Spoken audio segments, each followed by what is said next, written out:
bakit aparamento ko. 6,400 ganyan. Okay. Ayan. Yung pinaka full set na talagang pang Pang coffee talaga siya. Oo. Magandang klase to. Pang- Ano to? For small cafe, okay na to. Kasi ito yung ginagamit ko. Isang ano lang to. Di ba yung may Isang ibang, machine lang yan. may tatlo siyang gano'n? Hindi, single lang. Single lang siya. lang. Pero wala na yung may iba-iba pang ano. Hindi, single lang siya. Kasi ano to pang actually pang bahay to, pero pang bahay to medyo high end na siya pang bahay. Pero pang small Magandang cafe, klase na siya kumbaga. oo, pang small cafe, okay na rin to. Ngayon, yung kaibigan ko, nakabili siya. Nakakuha siya ng ganyan Nakakuha for 5 lang. Hindi naman siya actually ganito, pero 2,400, magandang klase na. Sa ano, sa during coffee, World of Coffee, yung bang last day na, yung mga nagdala ng mga gamit, binibenta na nila ng parang 50%. Ganun din yung ginawa namin. Oo. Mga last day talaga. Mga last ito, yung nabili niya, ayan o, magandang klase o. Ito, ang ganda ng kulay. 2,000, yun na, 2,400, tuto niya nung nakuha. Okay yun eh. Pang ano eh, magandang klase na yun eh. Ito yung sa akin na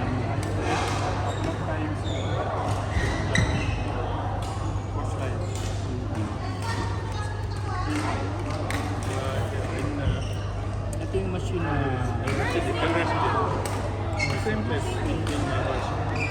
ayan yung machine. Ayan, ganun. Yan yung nabili mo. Oo, ayan. Tingnan mo, 4 na nagagawa. Ito yung nabili ko sa kanila. Yan. Isa nandito sa isa. Oo. Magandang klase rin yung machine na yan eh. Conti.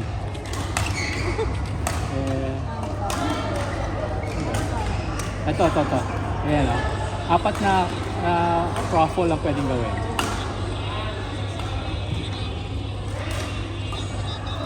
Ang niluluto siya on the spot. Ayan o, 4 na piraso.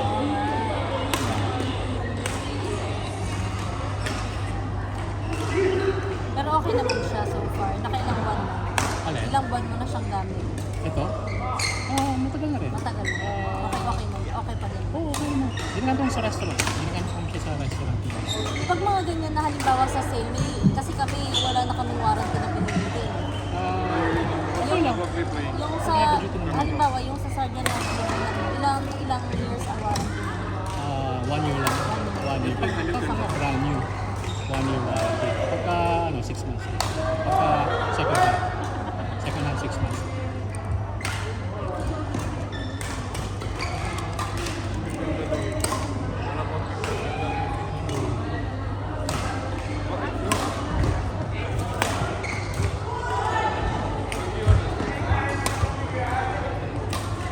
Saan kayo nakatira?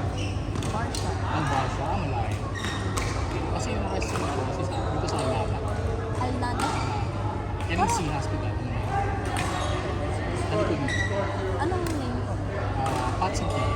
Wala, nakapunta na kami dyan. Akala ko, nakapunta na kami dyan nung celebrate si Kuya Johnny Si Johnny. Okay. Yes. tinawagan ka niya nung kasama ka pala. kasama kami nun. Okay. Tama, napunta kami ito. Oo, napuntahan ko na po yan. Yan yung restaurant. Oo, yan na yan. Diyan siya tinawagan ka noon nung nandun. Sabi niya nandito daw siya si Kuya Johnny nung saktong birthday Nice. niya. Napunta kami na pala. Nandun Yeah. kami. Kinuha namin yung ano niya doon, yung parang napakabilis na one of these days. Ilang branch na ikaw? Isa pa lang yan. Pero kasi nga, meron ako sa brand of coffee. So nagkakainip ako ng sa Albarcia, dito sa Mulacan. Wala pa akong pwesto, maliit lang. Ibang name? Ibang name naman? Ibang name, ito. Ang brand naman niya is Espressos. Ito. Sa coffee shop. Yan yung brand niya. Yan. Espressos. Ano yan? Own company mo or? Sa akin. So, Espressos, ipapop up na ako nito. Sa Di ba- Pinas? Wala ka dito? Sa Pinas meron akong bar sa Cubao. Ounce ang pangalan. Ang pangalan ko ng pinaka-main business ko, ang pangalan Ounce. Yan. Ounce. So kaya siya Espressos kasi ounce din yung yung pinaka- From the word yung Yes. sa ano mo. Abbreviation. Kaya Espressos siya. So ito coffee, yung ounce alcohol. Okay. Yung para sa intigas Pero itong ounce mo, itong espresso espresso mo na to, wala pa ikaw. Wala pang physical store. Wala pa. Naghahanap pa lang ako. Pero nagpapa-order ka. Pop-up. Ito. Pop-up lang. Yung pop-up ko. Ayan, meron akong mga ganyan. Grabe, yung dami mo na business. Nakakatawa naman. Yeah. Yung sa mga schools, Oh, mga yes. ganyan, gatherings. Yeah. Ayan yung pop-up. Sa Barrio Fiesta. Yung sa Barrio Fiesta. Ayan yung ano. Saan event yan? namin. Saan ba yun? Sa ano? Saan Sa ginanap yung last? Zabil. Andun yung mga artista. Yung mga artista dumating. Ayan. Ayan yung Ang pop-up ko. nakita ko dyan si Ate Josie. Si Josie nandyan. Oo, si Ate Josie. Kaya nakita ko parang familiar na. Yeah. Si Josie. So, every year nandyan ako. Then this June sa Kalayaan, nandun din ako. Ito, yung brand ko. Pero naghahanap ako ng investor at naghahanap ako ng pwesto. Yeah. Pero ang gusto mo sa Barsha at saan? Barsha, meron akong sana mag-materialize yun sa Murakabat. May nagbigay sa akin ng space pero 50-50 pa. Pero I'm in. Kaya lang sa kanila, yung sa space, may island space, 50-50 pa akong mabibigay sa akin. Pinantay ko yung decision nila. Akala ko natulaan sa isip ko na. So, iniisip ko kasi, pag nandito yung shop ko, pag ma-stock sa group, Johnny, baka may gusto mong Order. deliver, di ba? Di ba? Ng matcha, ng Parang ako coffee. na agad. Ayan, ganun. Kasi lagi ako nagtatanong dito, wala nang So, ganun yung mga ano ko, di ba? Ayan, ito yung coconut and matcha. Ayan, ganyan. Coconut matcha. Ako lang nagagawa mo. Ikaw ba yun? Akala ko Ako yung lang. order mo. Hindi, ako lang. Ayan. Ayan. Gumagawa na ako ng content. So, Ano-post mo na sa reels mo. yeah. Camel Spanish ice latte. Alam mo yung camel? Camel milk. Camel. Milk. So, di ba kakaiba, di ba? Walang Starbucks na ganyan. Wala. Di ba? Ayun camel's milk. Pati yung condensed milk niya, made of camel milk din. Milk. So, homemade yun. Homemade siya. Ayan, tinawa. Ayan, Pwede na yan pag meron ka na dito. Yeah.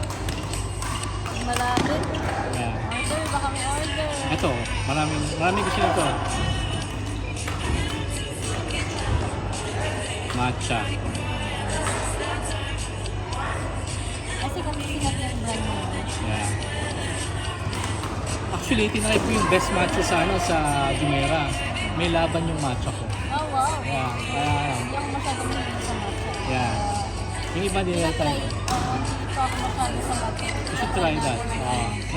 Kung may ka sa mga creamy ng konti, ito na yung creamy version, may creamy. Hindi pa ako masyado. Wag yung matcha latte. Kasi ang matcha latte, pure matcha siya, na milk lang.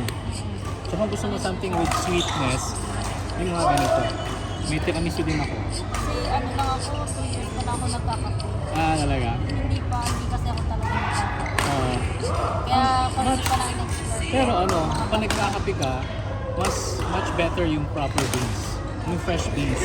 Wag yung 3-in-1 or Nescafe. Pa naman yun. Bakit Kasi- pag fresh base, Kasi beans natural yun.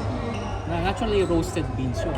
Ang instant coffee kasi or instant Pero okay naman siguro kasi yung espresso, yung machine na ginagamit namin, beans din naman siya. okay. Pero hindi yung hindi yung Nescafe na Hindi naman. Yun ang ginagamit namin kasi meron kami machine. So, Pero iba pa rin kasi yung talagang fresh na beans na you mean yung parang sa American style na yung inaano lang Ito. nila? ito. Parang pure? Yung beans niro-roast yun. Niro-roast yun. So meron akong serve na coffee, yung Philippine coffee. Ito yung serve ko rin sa espresso, yung Philippine coffee. Hoy, ikat mo to chika kami ng chika dito Tapos na?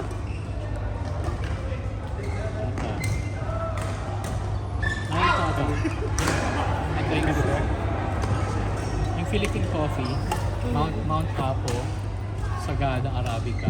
Doon mo talaga siya kinuha. Fresh beans from Philippines. Hilaw siya. May kanta ka sa atin na Oo. pinagkukuha ng supplier mo na Mayroong talaga supplier. siya? Mayroong supplier sa Philippines. Kasi every year umuwi ako eh. So, doon mo lang siya kinukuha or talagang every month Hindi. nagkakaroon ka Sa ng- ngayon, hindi pa ako. Nag-order lang ako ng ano. Pag umuwi ako, nagdala ako ng mga 10 kg. Ganyan. Doon na Hilaw yun. pupunta lahat ng, doon Oo. na pupunta lahat ng ano mo. Hilaw yun, hilaw. Hilaw. Tapos, dito ko na siya pinapaluto. Meron akong partner na roastery dito. Ano siya? Siya lang nagluluto ng beans. Saan yun? Dito? Dito lang din. Kaso ano yun eh, parang ang ginawa ko, nagdala akong 12 varieties ng coffee by bag. So, din-rate namin. Tapos sila ang pinapili mo? Magluluto. Oo. Tapos, Based na sa proper na sila nakakaalam yan eh. Pinag-aralan nila yan. So, meron silang Q-grader tawag sa kanila. Nagbabayad sila 10,000 pa. So, parang pag-aaralan nila paano maggawa ng magluto ng beans. Pinag-aaralan nila, kailangan certified sila.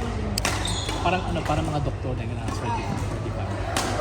So, naggawa sila, nagtimpla sila, may tasting kami. Kung ano yung nagustuhan namin, ano yung perfect, yun ang tapos ito yung Oo. ito siya ng kinuha. So, ang pagkaano doon, ang pag-serve nito, ganito.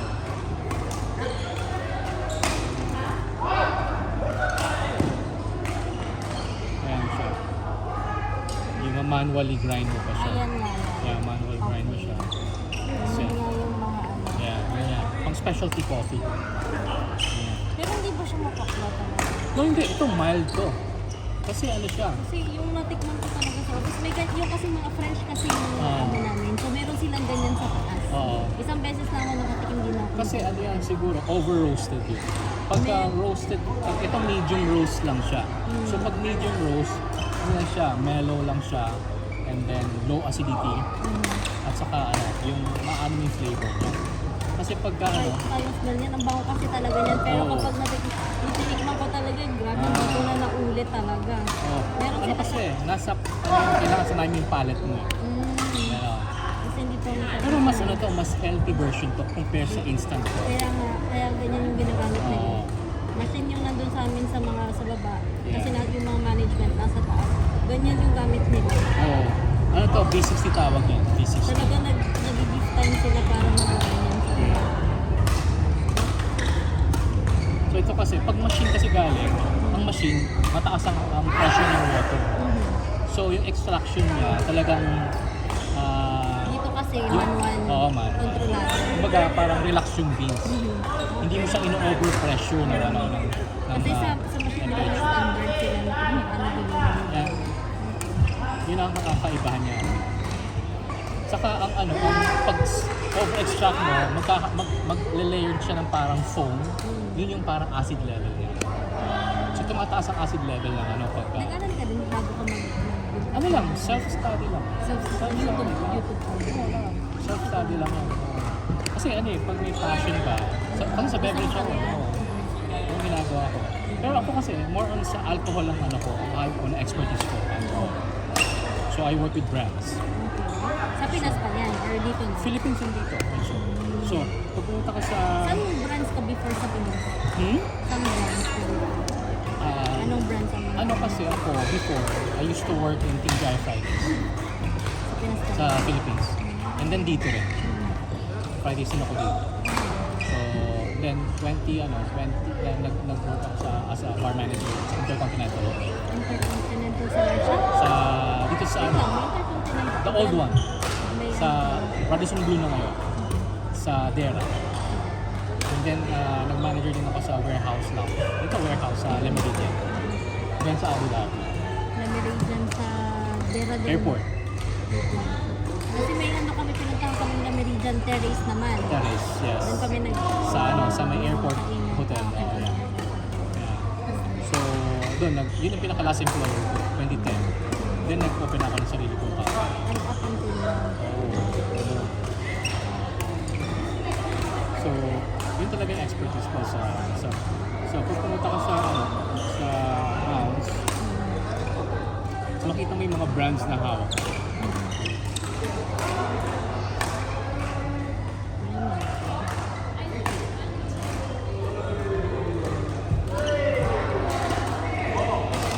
Ayan.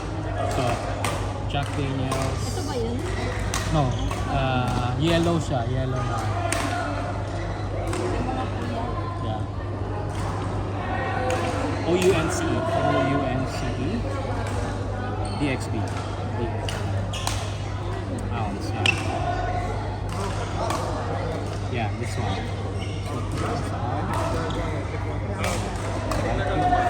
So you can see. Also, check out mo rin yung espressos ko. Yeah.